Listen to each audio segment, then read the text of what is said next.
Hello and welcome to Ego Ascendere's show about our work in progression towards a tree-climbing fruit-picking robot for non-professional outdoor use.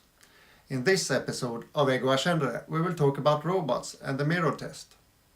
First, we will have a recap on what the mirror test is, and then we will have a look on how it has been applied in robotics. And finally, we will have some speculation on how to use it in connection with the robots we want to create.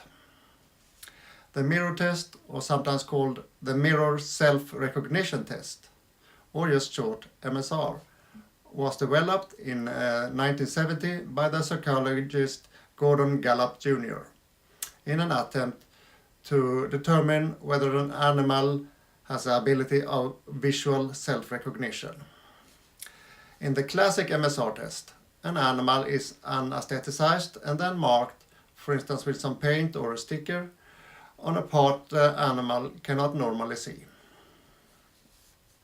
When the animal recovers from the anesthetic, it is given access to a mirror, and if the animal then touches or indicates interest in the mark, it is taken as a sign that it has passed the mirror test. But if the animal would attack or be ignorant of its image, it is taken as the animal fails the MSR. Examples of animals reported to pass the MSR are Asian elephants, great apes, Eurasian magpies, even ants and some fish has been reported to pass the MSR. That said, there are variants of MSR that some animals pass which do not pass the classic MSR. The strongest criticism towards the MSR has been that it can produce false negatives. The animal may indeed recognize itself, but it doesn't show any behavior that the scientist can detect.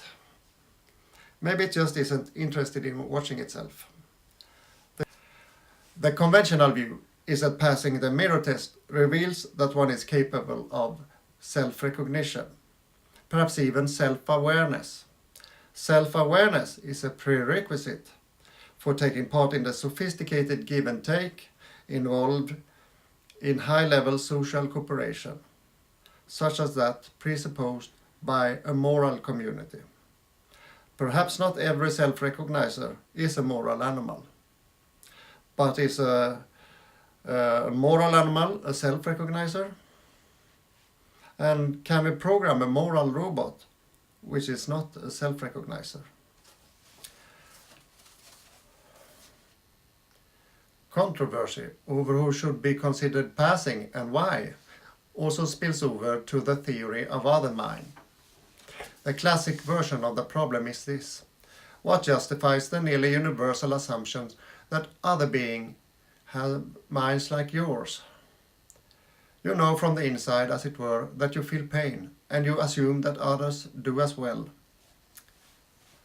Another hypothesis is that mirror tests measure problem-solving ability and insight learning, rather than cognition that is driven by the theory of mind. And turning to our own challenge, climbing is a lot about problem-solving. But does a tree-climbing fruit-picking robot need to pass a mirror test? Does it need to feel pain so that it too can assume that others feel pain? Well, if the mirror test measures problem-solving, then a step on the way to tree climbing could hypothetically be to make a robot that passes the MSR up front before we make a robot with the ability to climb.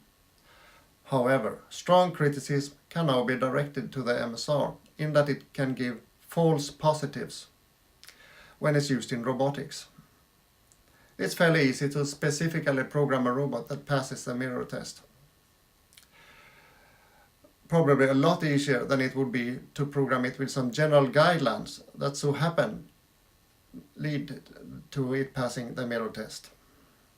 If our tree climbing robot is to pass the mirror test, does it have to be by general guidelines, or can it be specifically programmed and still have general value? Let's have a look on what is out there. Who is this? Let me see. Oh, this is me. Nice. That could have been specifically programmed. but it is a nice video. And have a look at. Does your character have hair? No. Is your character a robot? Yes. For some emotional mirroring. And take a look at this. Stay there. Stay there. What are you doing? Where the border between man and artificial hand becomes blurry. And maybe one day robots will empathize like the man in the video. A puzzle that can be used to test both problem-solving skills and the awareness of other beings is the king's puzzle. I shall read it. The king called the 3 wisest men in the country to his court to decide who would become his new advisor. He placed a hat on each of their heads, such that each wise man could see all of the other hats, but none of them could see their own. Each hat was either white or blue. The king gave his word to the wise man that at least one of them was wearing a blue hat.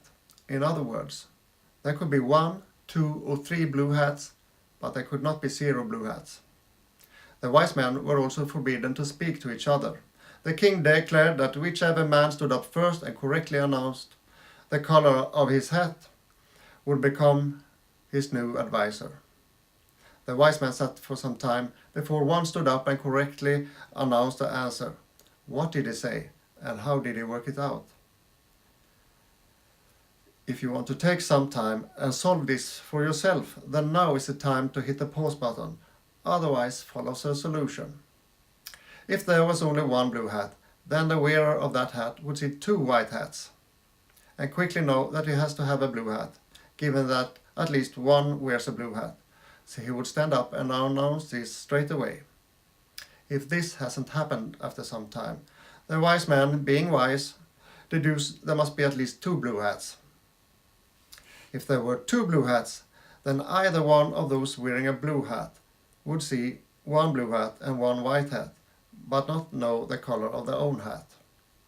But those wearing a blue hat knows that if it was a white hat, then the other blue hat wearer would see 2 white hats. But since he already deduced there must be at least 2 blue hats, he could stand up and announce he has a blue hat. If there were 3 blue hats, and since either 1 or 2 blue hats is so easy to solve, and that no one has stood up quickly, then they must all be wearing blue hats. For a simplified version of the king's wise men applied to robots, look at.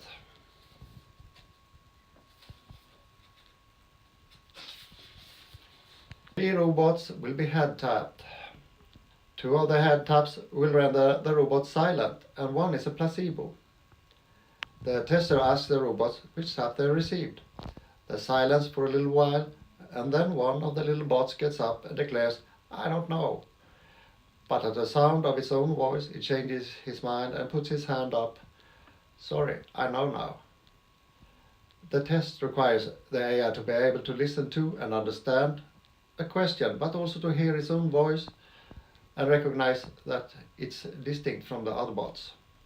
And then it needs to link that realization back to the original question to come up with an answer.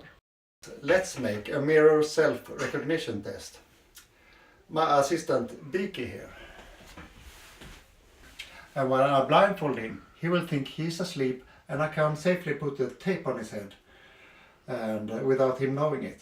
And then remove the blindfold and take him to a mirror, and we will see how he reacts.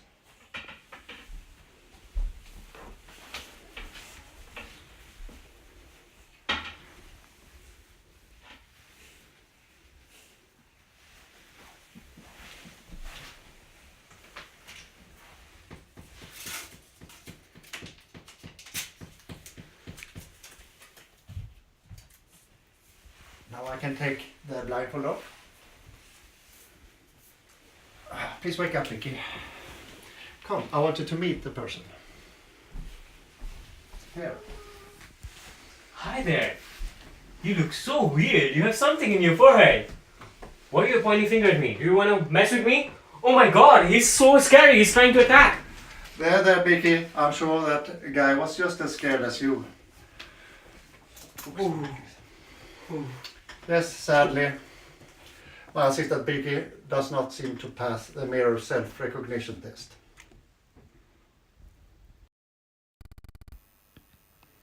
What do you think about robots and self-awareness and pains and awareness of other beings?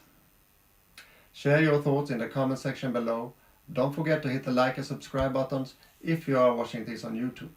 Visit our website on www.egoascendere.com. This material has been presented by me, the robot guy, and Beaky at Ego Ascendere. Thank you for your attention. Don't miss our next episode, and let's climb together.